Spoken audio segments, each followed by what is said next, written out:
Assalamualaikum warahmatullahi wabarakatuh. Hari ini insya Allah ya, saya ingin berbagi pengalaman dengan rekan-rekan pengguna PayPal, khususnya pengguna PayPal Indonesia. Dengan tema kali ini adalah sebab-sebab yang menyebabkan akun kita terkena limit permanen. Nah, di sebelah kiri saya ini ada aplikasi PayPal saya yang terkena limit permanen ya. Dan ini real time akun sayanya online ya. Jadi ini adalah transaksi nyata yang memang terjadi pada akun yang terkena limit permanen. Oke, kita bahas satu persatu sebab-sebab kenapa akun saya terkena limit permanen berdasarkan observasi yang saya lakukan ya.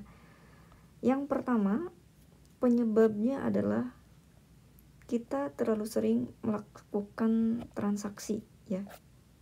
Mari kita lihat dari tanggal awal saya membuka akun ini ya, tanggal 15. Sebentar, kita cek tanggal 25 Mei, ya. Aktifnya tanggal 25 Mei 2021. Oke. Kita lihat dari tanggal ke tanggal ya. Sebentar. 25 Mei ada transaksi ya. Kemudian tanggal 28, tanggal 29, 30, 30, 30, 31, 11, 22, 4444, 5666, 777777. Nah, bisa dilihat bahwa transaksi saya sangat sering ya. Sehingga sepertinya PayPal mendeteksi transaksi ini sebagai transaksi yang memang harus diperiksa ya. Mungkin mereka menganggap ini transaksi mencurigakan. Nah, oleh karena itu, untuk menghindari limit permanen, alangkah baiknya rekan-rekan kalau mau melakukan transaksi, terutama kalau menggunakan akun PayPal personal atau pribadi, jangan terlalu sering melakukan transaksi ya di dalam periode yang terlalu dekat. Ataupun misalnya dalam satu hari transaksinya sampai 7 kali transaksi. Lebih baik hal tersebut dihindari ya. Kemudian sebab yang kedua adalah kita sering melakukan transaksi dan di dalam transaksi itu kita merefund atau mengembalikan dana kepada pembeli kita. Nah, bisa dilihat di sini ya di atas saya melakukan beberapa kali refund. Nih, yang tanggal 24 Juni yang paling atas refunded. Di sini juga refunded ya. Ada beberapa transaksi yang saya refund. Ya, nih tanggal 23 juga saya refund. Nah, refund ini biasanya juga saya duga kuat gitu, juga menjadi penyebab saya terkena limit sementara. Karena biasanya sebelum kita kena limit permanen, kita kena limit sementara dulu. Dan di akun ini saya terkena limit sementara beberapa kali. Nah, yang ketiga adalah kalau kita melakukan migrasi akun kita. Misalnya akun kita pertama kali akun personal, kemudian kita migrasikan ke akun bisnis.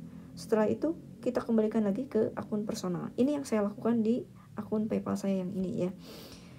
Nah, itu juga sepertinya dianggap suatu transaksi atau kegiatan yang mencurigakan di mata PayPal. Oleh karena itu, alangkah lebih baiknya kalau rekan-rekan memang fokus ya dengan jenis akun PayPal yang rekan-rekan pilih, apakah mau personal, apakah mau bisnis. Nah, kalau memang untuk personal lebih baik udah jangan dirubah-rubah ke bisnis. Dan saya sarankan memang jangan dirubah ke bisnis, karena kalau kita ngerubah ke bisnis itu syarat-syarat transaksinya akan menjadi lebih rumit. Seperti kita harus punya resi, kemudian sering terjadi refund karena salah pengiriman metode of payment dan lain sebagainya. Kemudian yang keempat adalah kita melakukan transaksi dengan akun orang lain yang bermasalah. Nah, di sini saya bertransaksi dengan salah satu akun teman saya yang memang dia bermasalah. Dia terkena scam kurang lebih $1.000 gitu ya oleh orang Kanada. Kemudian dia ingin menyelamatkan dana available-nya sehingga dia merefund dana yang pernah mengirim ke dia ya. Saya dulu pernah mengirim ke dia ya, mana ya? Sebentar. Saya lihat di sini ya.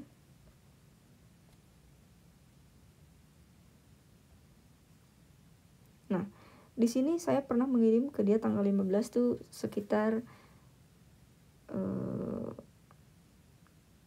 mana sebentar, $270 ya. Kemudian dia mengirim kembali kepada saya ya sebesar $270 karena dia ingin menyelamatkan dana dia ya, sehingga dananya yang dikirim kembali ke saya cairkan dan saya kirimkan ke dia melalui rekening bank. Oke, itu menjadi salah satu juga penyebab kenapa akun saya terkena limit permanen ya. Dan yang kelima, penyebab yang kelima adalah kita diindikasi oleh PayPal melakukan atau dicurigai ya melakukan pelanggaran terhadap kebijakan berterima yang dimiliki oleh PayPal. Nah, saya mau bercerita sedikit tentang yang ini ya, migrasi akun saya. Nah, dulu kenapa saya memigrasikan akun saya dari personal ke bisnis? Karena saya waktu itu memang membuka blog ya, yang dimana di blog itu saya berjual beli item-item yang diperjualbelikan di dalam game. Meskipun pada saat itu PayPal mengakses atau menerima akun saya dengan jenis aktivitas penjualan yang saya lakukan, mereka menerima ya jual beli barang game. Akan tetapi ternyata mereka sebetulnya melakukan kelalaian ya. Kenapa mereka mengakses transaksi bisnis saya yang berjual beli item game, tetapi pada akhirnya mereka klaim sebagai pengguna PayPal yang melanggar kebijakan karena berjual beli barang cyber yang berhubungan dengan game. Nah, oleh karena itu untuk rekan-rekan yang memang sering mendapatkan saldo-saldo PayPal dari aplikasi game, lebih baik ya untuk menghindari limit permanen. Ketika rekan-rekan mendapatkan limit sementara, usahakan bahwa transaksi yang atau alasan transaksi yang diminta oleh PayPal tidak melibatkan transaksi yang berasal dari jual beli atau dari hasil game online. Ya, kenapa? Karena biasanya kita akan terkena limit permanen.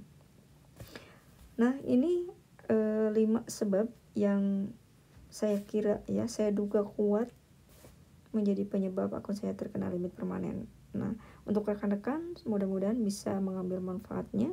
Kalau misalnya masih ingin tetap menggunakan PayPal, hindari yang 5 ini. Dan langkah lebih baiknya sih ya, kalau misalnya mau transaksi di luar hal-hal yang melanggar kebijakan PayPal, lebih baik kita menggunakan metode of payment-nya jangan PayPal. Kenapa? Karena berdasarkan pengalaman saya, PayPal ini sangat beresiko tinggi kepada kita ya. Oleh karena itu saya anjurkan teman-teman untuk menggunakan aplikasi lain. Contohnya adalah Western Union. Selama menggunakan Western Union tidak pernah saya punya masalah seribet ketika saya menggunakan PayPal. Atau misalnya untuk alternatif kedua, teman-teman bisa menggunakan yang namanya Wise Transfer. Ini juga aplikasinya bagus dan belum pernah memberikan masalah ya bagi saya.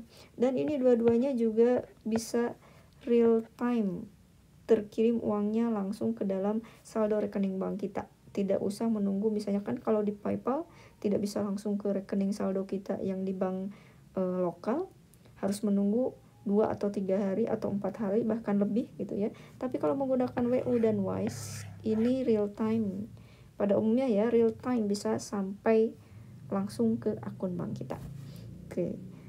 Sekian mungkin pembahasan saya. Terima kasih. Assalamualaikum warahmatullahi wabarakatuh.